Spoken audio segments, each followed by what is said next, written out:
국민의힘의 이준석 대표가 전국 장애인 차별철폐연대의 이동권 시위에 대해서 연일 날선 비판을 이어왔죠. 이에 대해서 이제 줄여서 전장연이라고 부르는데요. 전장연은 이준석 대표의 공개 사과를 요구하기도 했는데, 자, 이준석 대표를 지금 스튜디오로 직접 모셨습니다. 이에 대한 입장 좀 들어보도록 하겠습니다. 어서 오세요. 네, 안녕하세요. 계속 이제 그 전장연의 이동권 시위를 비판을 해왔는데 요지는 왜 불법적인 방법을 쓰느냐 이겁니까? 정리하면? 불법도요. 사실 지하철에 들어가서 시위하는 것 자체가 다 불법입니다. 그런데 첫째로는 이번에 그 시위하는 방식 자체가 네. 출근길 시위라고 그냥 탑승하는 시위는 문제가 없겠죠. 그런데 서울 지하철 운행할 때 출입문이 열렸을 때 휠체어를 끼워놓고 출입문이 닫히지 않게 하는 방식으로 한 30분씩 서 있고 이런 거였거든요. 네. 그래서 길게는 2시간까지 늦어지는 경우도 생겨요. 지금 서울 지하철이.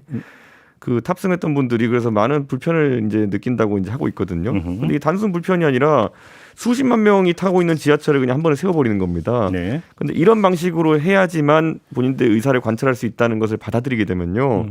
앞으로 이동권 시위든 아니면 여러 뭐 장애인이 아닌 다른 분들의 시위든지 간에 최대 다수의 불편을 이야기하면은 우리 이야기를 들어주더라 라는 식으로 그렇게 사회 시스템이 정립되게 되면은 글쎄요, 저는 이런 지하철을 멈춰 세우는 양식의 시위 또는 공공시설물을 점거하는 시위 이런 것들이 늘어날 거라 생각합니다. 그러면 좀 한번 이렇게 여쭤볼게요. 대표님의 논리에 따르면 그러면 현행 법률 체계에서 이탈하는 모든 시위, 그다음에 모든 주장에 대해서는 정당 같은 경우는 귀 기울일 이유도 없고 대화도 할 이유가 없다 이렇게 생각하십니까? 아니죠. 저는 여기서 얘기한 거는 수십만 명의 불편을 야기하는 방식. 그러니까 이런 거죠.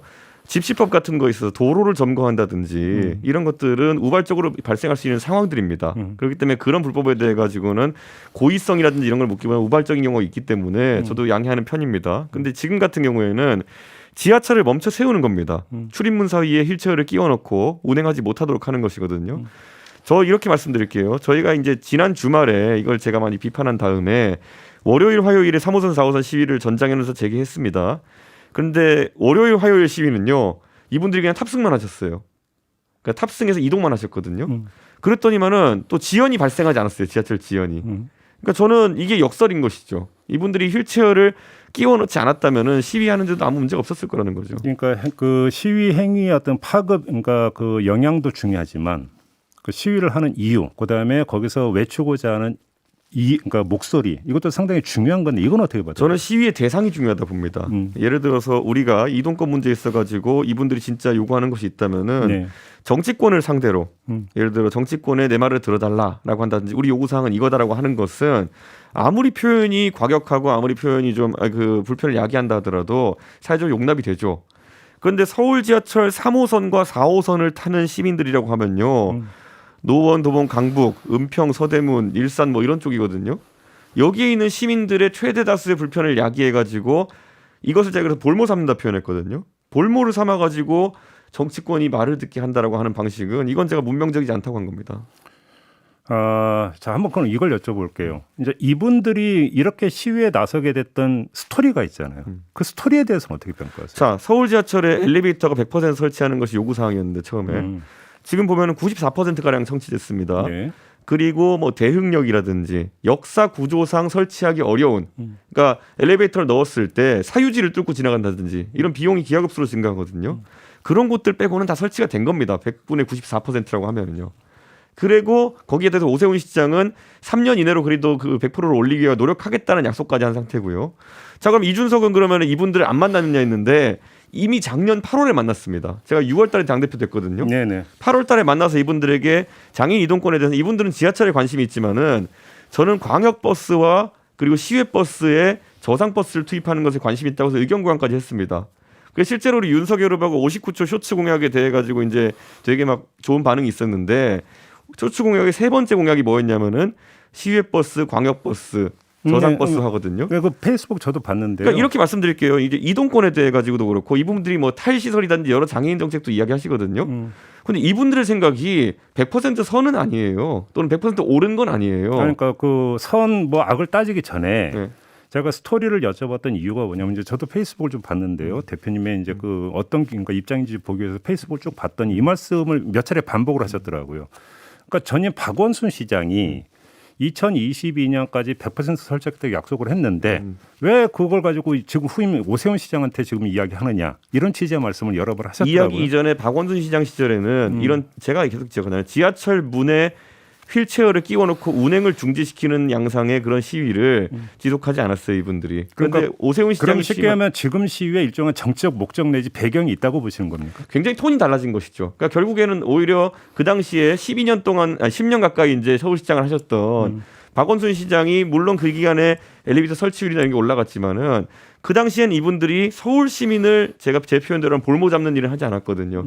그런데 오세훈 시장이 들어온 뒤에 서울시장을 볼모 잡는 형태로 진행이 되고 또 그러면은 지난 대선 최근에 있었던 대선만 본다 하더라도요. 대선 과정 중에서 시민들의 불만이 높아지니까 이게 심상정 후보가 찾아왔다는 그런 이유로 시위를 중단합니다. 근데 제가 하나 여쭤보고 싶은 게 조금 전에 스토리 여쭤봤잖아요. 이분들이 이제 이동권 시위를 하고 요구를 했고 그다음에 그래서 처음으로 이야기 나왔던 게 2001년이고 그때 당시에 이명박 서울시장이 2004년까지 100% 설치하겠다고 엘리베이터 약속을 했는데 안 지켰잖아요. 그러니까 사실은 스토리의 시작은 그거부터였는데 왜 이명박 시장의 케이스는 언급을 안 하십니까?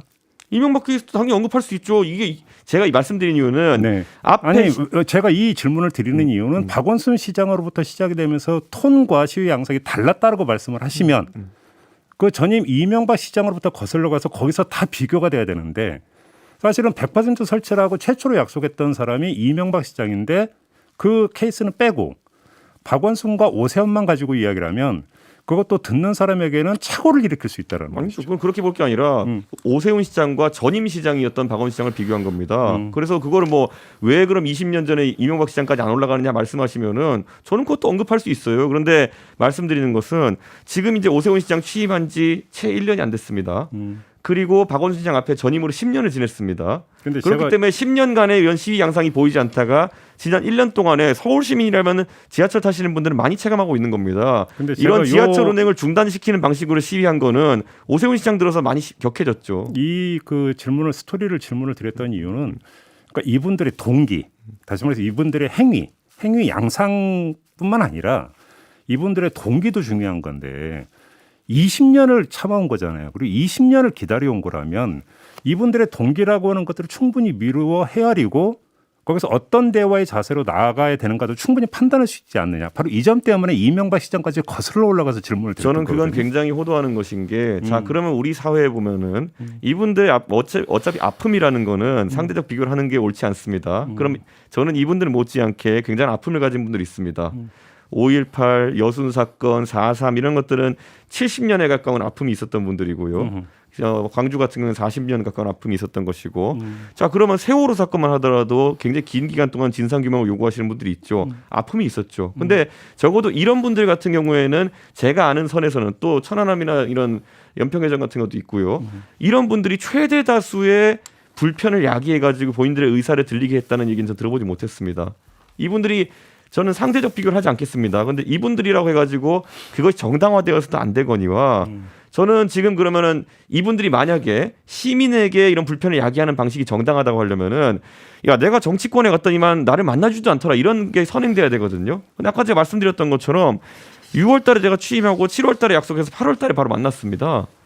대표님, 다시 만나자 그럼 제가 안 만났겠습니까? 대표님 한번 그럼 질문을 이렇게 한번 돌려볼게요. 그러니까 대표님 입장에서 법 질서라고 하는 게 있고 시민의 불편이라고 하는 게 있는데 왜 이건 보지 못하냐 문제 제기할 수 있다고 생각을 해요. 그러니까 그렇게 그러면 벌어진 양상에 대해서 책임을 묻는다면 똑같은 자태로 또 어떤 행위의 결과에 대한 책임을 물어야 되겠죠. 그래서 제가 이명박 시장부터 이거 이명박 시장도 마찬가지고 전임 박원순 시장도 언제까지 하겠다는 약속 못 지켰어요. 그러면 이분들과의 대화에서 언제까지 하겠노라고 100% 하겠노라고 한 것을 약속을 못 지켰다면 일종의 원인 제공을 또 이분들이 한 것이고 행정에 대한 어떤 공헌에 대한 시건을 한 거잖아요. 그러면 이 부분에 대해서 먼저 인정을 하고 잘못했다. 그리고 그런 부분에서 서울시정에 있어서의 문제도 분명히 제기가 돼야 된다고 전제를 하고 그다음에 행위 양상을 비판하는 게 순리에 맞는 거 아닌가요? 아니죠. 저는 이 상황에서 행정의 약속이라고 하는 것은 저희가 다 이제 계획을 세워가지고 자, 몇 년 내로 시행하겠다 했는데 예산을 또 주는 것은 시의회입니다. 네. 시의회에서 충분한 예산을 공급하지 않았을 경우에 시장의 약속이라는 것이 열화될 수도 있는 겁니다. 가장 비근한 예를 들어볼까요?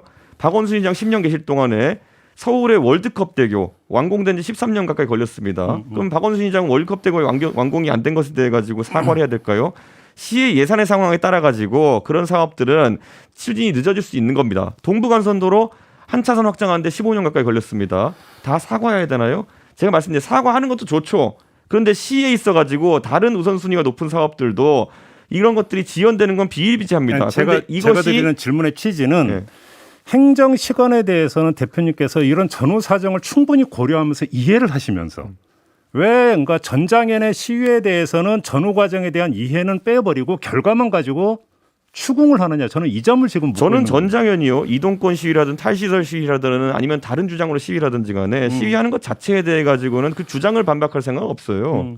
그래서 제가 반박하는 것은 이것의 방식이 최대 다수의 불편을 야기하기 위한 지하철을 멈춰 세우는 방식이어서 안 된다는 말만 하고 있는 거거든요. 네. 그러니까 저는 아까 말한 것처럼 서울시장이 사과를 해줬고 뭘 해줬고 그러나 그것은 시장과의 관계에서 풀고 만약에 국회에 가서 정치인들에게 이야기하면 정치인과의 관계에서 풀고 다만 서울 지하철 이분들이 전 강자라 보지도 않습니다. 뭐 약자와 강자 이런 얘기하는데 서울 지하철 3호선 4호선 타는 시민이 어떻게 강자입니까? 그러니까 이런 서울 시민을 볼모 잡는 행위를 하지 말라고 저는 꾸준히 이야기하고 있는 것이고 이 얘기에 이제 반박을 좀 했으면 좋겠는데 그게 아니라 맨날 뭐 혐오니 뭐니 이런 식으로 간단 말이에요. 그럼 제가 그럼 마지막으로 이 질문 한번 좀 드려볼게요. 그러니까 시민을 볼모 삼으려고 하는 게 아니라 시민을 지원군 삼으려고 했다는 생각은 혹시 안 해보셨습니까? 제가 이렇게 질문을 드리는 이유가 뭐냐면 자 전장현 입장에서는 이명박 시장, 박원순 시장 또 그 중간에 오세훈 시장도 있었죠.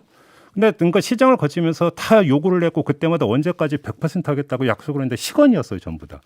그러면 전장현이 그냥 서울시장을 단독으로 만나서 해도 이게 관찰이 안 되니까 그러면 결국은 시민들이 나서 가지고 서울시장을 압박을 해야만이 관찰할 수 있고 그러면 서울 시민들에게 그러면 전장현의 목소리를 어떻게 전달해서 시민들을 우군 삼아서 하나의 압력 요인으로 삼을 것인가 이런 차원에서 접근했다고 해석할 여지는 없습니까? 모든 사안에서는 과잉이냐 아니냐를 저희가 판단합니다. 자, 지하철 엘리베이터 설치라는 거는 우리 서울 시민들이 지하철 타면 다 보여요. 공사 현장인 곳들이 간간히 눈에 띄거든요. 지속적으로 추진되고 있는 것인데 예산 문제나 설계 문제 등으로 인해 가지고 지연되고 있는 것인데 네. 자, 그럼 이걸 바탕으로 해 가지고 서울 시민의 지하철을 멈춰 세우면 서울 시민들이 우리랑 연대할 것이다. 우군으로 끌어들일 것이다.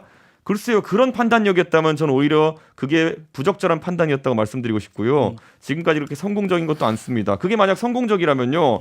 지금도 전장현이 서울 지하철 3호선, 4호선, 2호선에 휠체어를 계속 끼워 넣어야죠. 근데 물론 비판하는 시민도 있지만 또 후원을 하는 시민도 많이 있다는 뉴스 보셨습니까? 그렇게 만약에 그러면서 그 자체가 여론화되고 있잖아요. 그렇게 판단하고 그게 정말 좋으면은 앞으로도 지하철에 계속 휠체어를 끼워 넣으면 됩니다. 그런데 이제 중단했잖아요. 전장현도 아는 겁니다. 이게 굉장히 비효율적이고 해서는 안 되는 방식이라는 거를 그건 좀 이따 한번 이번에 여쭤볼게요. 비판 여론 바탕으로 깨달은 거고요. 이번에 뭐 2호선에서 시위하겠다고 이제 하시던데요.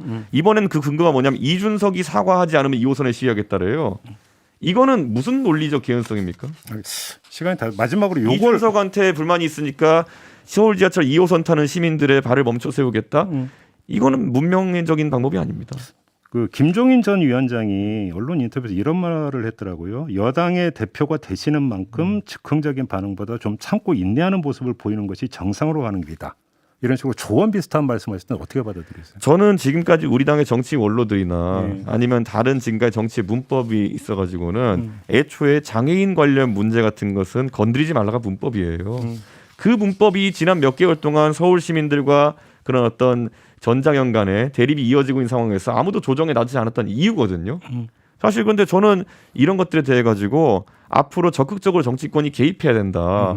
아니 전장현이 3개월 4개월 동안 서울 지하철 운행을 중지시키게 하는 이런 시위를 하고 있었는데 어느 책임 있는 정치인은 나서지 않아가지고 상황이 계속 악화되고 있었다면은 당연히 저는 전장현의 불법적인 시위 방식을 중단하라고 요구할 수 있는 것이고요. 네. 그게 지금 젊은 세대들이 바라는 그리고 서울 시민들이 바라는 정치의 방법일 것이다 이렇게 생각합니다. 그러면 지금 불법 시위를 규정을 했으면 예를 들어서 교통공사가 그런 권한이 있는 교통공사든 아니면 더 나아가서 경찰이든 진압을 해야 된다 이렇게 보시는 거예요? 아니죠. 저는 그래서 거기에 대해서도 경찰 개입 뭐 이런 얘기를 하는 분들이 있는데 출입문을 취급하라고 했어요. 이게 공식 용어입니다. 출입문을 여닫는 걸 출입문 취급이라고 하는데 자 서울 지하철 3, 4호선 러시아워 때 배차 간격이 2.5분입니다.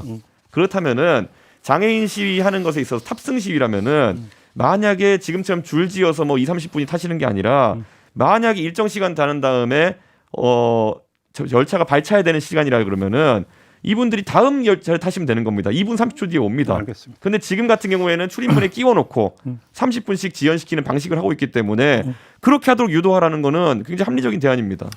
마무리해야 될 것 같네요. 예. 고맙습니다. 예, 감사합니다. 네, 국민의힘의 이준석 대표였습니다.